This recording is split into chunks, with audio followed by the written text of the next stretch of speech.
Look alive, ladies and gentlemen. That is a very vacation house look alive that we just did right there. I am AK from the Millie Goats. We're in a low voice uh type of show right now because I am on vacation. We are in the vacation house. I'm in an open area, and that's okay because the show must go on. Everybody knows. We talked about it last night. So we're not going to make this very long at all. Um, but we are going to talk some football because we had Monday Night Football happen. And I, for one, hand up. There's a short going around on the internet somewhere that says that the Lions were going to get blown out by the Ravens. May or may not have been from our show, allegedly, but definitely said that the Lions were going to get blown out by the Ravens. And this, I don't really know. I don't I think this was more of a coaching clinic for the Lions and their coordinators than it was for also shout out the defensive coordinator for the Lions. He's got the giant logo on his play call sheet. Power move because most everybody, I mean, you don't really see a lot of logos on the back of play sheets anymore. Uh, so you kudos to that guy. What's that guy's? I want to talk to his um uh hold on. Yeah, Lions defense. It's Kelvin Shepard. That's right. Kelvin Shepard. He was the linebackers coach. That's right. Anyway, shout out Kelvin Shepard. Wearing the 5 panel hat, got the and got the team logo on the back of his play call sheet. Absolutely spectacular. As is tradition, ladies and gentlemen, when we watch football games, we take notes. Uh, again, it's one of my favorite things to do is to sit there and just jot down thoughts, jot down what we see, all kinds of stuff. But let me just tell you this right now: vacation is going great. I still have the tank top on, getting a tan. We've caught multiple, I mean, tons of Spanish mackerel right out of the ocean. And we have filleted those Spanish mackerels, and we're going to have a fish fry. So the Lions win 38-30, and it was close late because the Ravens scored a late touchdown to Mark Andrews. Also, shout out Mark Andrews for finally getting in the game plan, but it feels like they focused way too much on that. But the first quarter, we had and also shout out I don't know if the Lions and the Ravens coordinated this, but they had the all whites and the all blacks. I wonder if they had something to do with that. So you got to pick a side there, obviously. Um, but in the first quarter, we ended up 7-7, right? Jameer Gibbs, dude. Okay, thoughts from the Lions. First of all, great job by Kelvin Shepard. 7 sacks for the Lions, 0 for the Ravens. So the the the the Lions up front on both sides of the ball were dominant. To get 7 sacks, to not allow a sack, and then to run the football for what 230 yards or whatever it was, absolutely insane. So the Lions come down 11 plays, 67 yards, touchdown, Jameer Gibbs. Derrick Henry then gets his touchdown, 6 plays, 80 yards. So we've got a heavyweight battle going here early. Heavyweight battle, absolutely spectacular. That was pretty much the end of the first quarter. The second quarter is when it starts to get crazy. Um, Derrick Henry looking good. They of course they always do the how fast did somebody go, and the speedometer above their head, this and that. But you know, the, so the first quarter is pretty good. I'm looking over here at the standings though. The NFC North, 2-1. Everybody with the Bears, and then in the AFC North, you've got you've got the Browns and the Ravens tied 1-2. You can't feel good about this if you're a Ravens fan. I mean, they were a Super Bowl favorite. You know what I mean? Super Bowl favorite, the Ravens.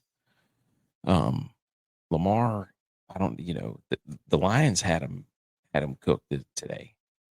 It was a very interesting scheme too, because usually against Lamar or any type of quarterback that has the ability to run, um, you don't see people get upfield too far. But it looked like the Lions were actually aggressively getting upfield and just leaving two people back for when he stepped up in the pocket. What they didn't want him to do, it looked like they didn't want him to get outside where he could run and strafe the line there, the line of scrimmage. So, but that's pretty much all we had for quarter one.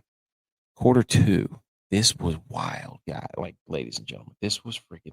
First of all, I started noticing in the second quarter that Detroit was running the power I, like tight end, David Montgomery, Jameer Gibbs, two tights, like just bully ball. If you're a Ravens fan, how do you feel about getting absolutely waxed up front? Like, this was supposed to be one of the best rosters in football, so we were told. Um, but the Ravens, the Lions get in that powerful Irene, and they go 18 plays, 98 yards on an 11-minute drive, touchdown 14-7. Then you get let's see, that was, okay, that's right, that's right. So in the second quarter play of the game, right? Like, didn't really think like it mattered that much after the 18 play, 98-yard drive from the Lions. The ensuing kickoff, Jake Bates should get game ball because he made a touchdown saving tackle on Ali. Like, that changed the trajectory of the game because the um I know the Ravens ended up scoring, but um that led to a goal line stand after that, after he had the touchdown saving tackle. But the Ravens ended up scoring with 24 seconds left. Um, but still, Jake Bates marked that down. That was a possession where there was a turnover on downs. It could have been easily 14-14, and the Ravens have 21-14. So, but I, um, so that was the second quarter. But I forgot about that tackle by Jake Bates, and then the Ravens ended up getting stonewalled. Um, on the fourth down on that same drive. Um, and then in the third quarter, like, the touchdown or the drive where the Ravens took the lead, it was a pass to Mark Andrews, 14-yard pass, 11 plays, 73 yards. um, the Ravens, I don't know what they were doing in the red zone today. I don't they got stopped on fourth down, and then they tried to go for it on fourth down again, and they let Derrick Henry throw a pass. And then Troy Aikman's in the booth saying he's got to go through his progressions. It's like, dude, this is Derrick Henry. Derrick Henry is not a quarterback. Um, Derrick Henry is not going to go through his progressions. He gets the toss and is looking for, I think, Rashad Bateman, and he almost throws a pick. But before that, there were Lamar Jackson had, or maybe he had one pick that should have been an interception that got dropped by the Lions. So the Ravens just overall did not look that great. Their red zone presence was terrible too. Like, if I'm a Ravens fan, I'm sitting here with two questions. I'm like, where is my defense, and what are we doing in the red zone? Like, why can't we punch it in the red zone? And if I'm a Lions fan, that's two games in a row. They beat the Bears, and then they beat the Ravens, where defensively they gave up a lot of points, but it seemed like they were able to contain. They never bend don't break, I guess, whatever you want to call it. And then later the Lions had David Montgomery on that long run, and it just looked like that the Lions had a plan on their interior run game. I can't remember what play they were running, but it looked like they were running some sort of inside counter or inside zone or something, where the two guards in the center for the Lions were absolutely pummeling the interior line for the interior defensive line for the Ravens. Like, they were ripping off inside runs left and right all over the field. Dave Montgomery looked like he was back at Iowa State. It was incredible. And then you get the Amon-Ra St. Brown touchdown from Jared Goff. The fourth quarter, another Oh, I think this is when the long run was. Yeah, that was the long run was right before the fourth quarter started. And then you got the Jahmyr Gibbs touchdown. They went on another 90. They had 2 drives that were 95 plus yards. Absolutely insane by the Lions. I don't I thought the Lions just didn't when they lost their center, they had to rebuild their offensive line. Their defensive line's in shambles too. Aiden Hutchinson's the only one remaining. That Muhammad guy was all over the place for the Lions. I just didn't think they had it in them to go on the road and just basically bully the Ravens. But so they had another 90-yard drive, long run by Montgomery to end the quarter. And then when they get in the red zone, they run a little reverse to Amon-Ra St. Brown. Jared Goff has the ball pointed upward, so Amon-Ra St. Brown can grab it, and then he pitches it to Jahmyr Gibbs, who runs in for the touchdown, 28-21. So just, when you thought Ben Johnson left, you thought the creativity was going to be gone, but that was a nifty little play by the Lions. I mean, I was honestly, I don't know if I was more I guess here's the question that First Take's going to be asking. Was this a more emphatic win for the Lions, or was this more concerning loss for the Ravens? Go ahead and check that whenever they talk about Get Up, and First Take and all the shows, the debate shows. Did it mean more to the Lions or more to the Ravens? What did you take away from it? And to me, I didn't expect the Lions to be able to go on the road and do that, but I also was very disappointed in the Ravens for how terribly their defense was. They're supposed to have a really good defense. I don't know what happened. Then you get the field goal by Luke, which was also questionable. Like, are you kidding me? I was talking to the guy I was watching with this. Shout out Tim. That they didn't know whether the field goal was 100% certain good. Like, you're telling me that we have the technology to make virtual chain gangs, and we can make robot umpires, yet we can't figure out if a field goal goes directly over the upright. Like, that's bull jive as far as I'm concerned. Absolute nonsense. Figure out how to see if a field goal is good or not. Do it. And then that's when the wheels came off for the Ravens. Derrick Henry, for the second time, fumbles late. Complete debauchery. Aiden Hutchinson, the hammer of Thor, right down on the forearm of Derrick Henry. Fumble.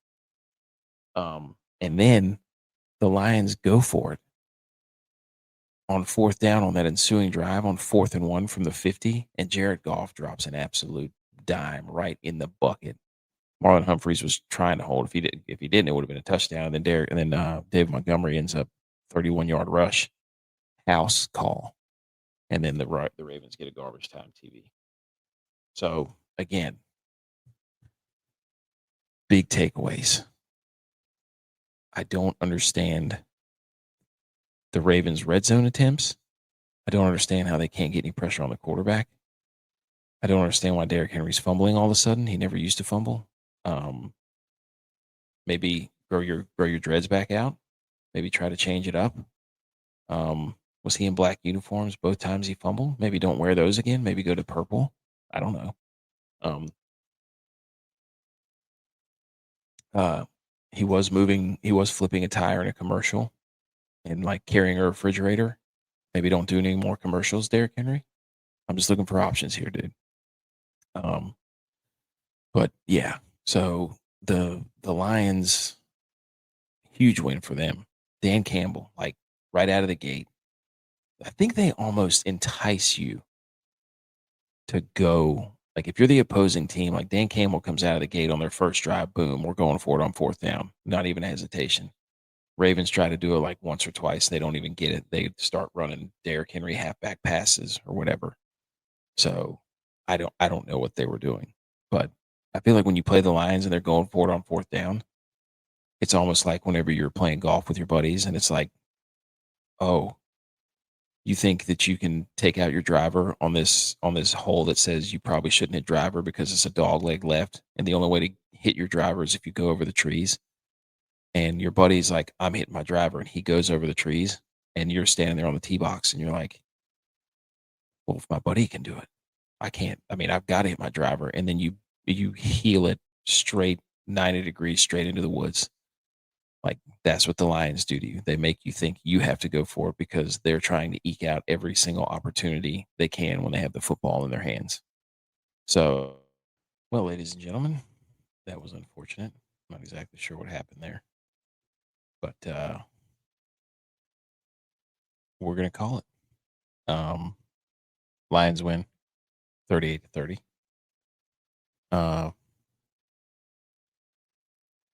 Lost internet there on the vacation home. So appreciate you sticking it out if you did stick it out. Quickly for the team's stats. Again, the big difference was third down efficiency. They were about the same. Total plays, the Lions had about 12 more total plays. They had about 100 more yards. Passing was about the same, just over 200 for both of them. Rushing, the Lions 224 yards rushing. In the red zone, the Lions were 4 for 5. The Raiders were 2 for 4. Penalties, the Lions had way more penalties. And then time of possession, the Lions won by about 7. And then the fumble was the only one that they lost. So, anyways, that's it. I mean, Monday Night Football in the books, Week 3 NFL in the books. That's all we can say for that. But anyways, we'll be back Wednesday night. Internet hopefully holds out for us. But in the meantime, go and check out all of our social medias. Here's Bebo says no days off. Dude, my internet just went out at the vacation house. So there's like 7 minutes of complete missed audio. So, hey, but before that, we were cooking. So we don't know what we're going to do with that audio. Might have to get it into a software and cut it. Maybe we'll be able to do that. We'll figure it out. But guess what? Yeah, you're right. No days off, dude. We'll see everybody Wednesday. Thank you for for tuning in with the technical difficulties there.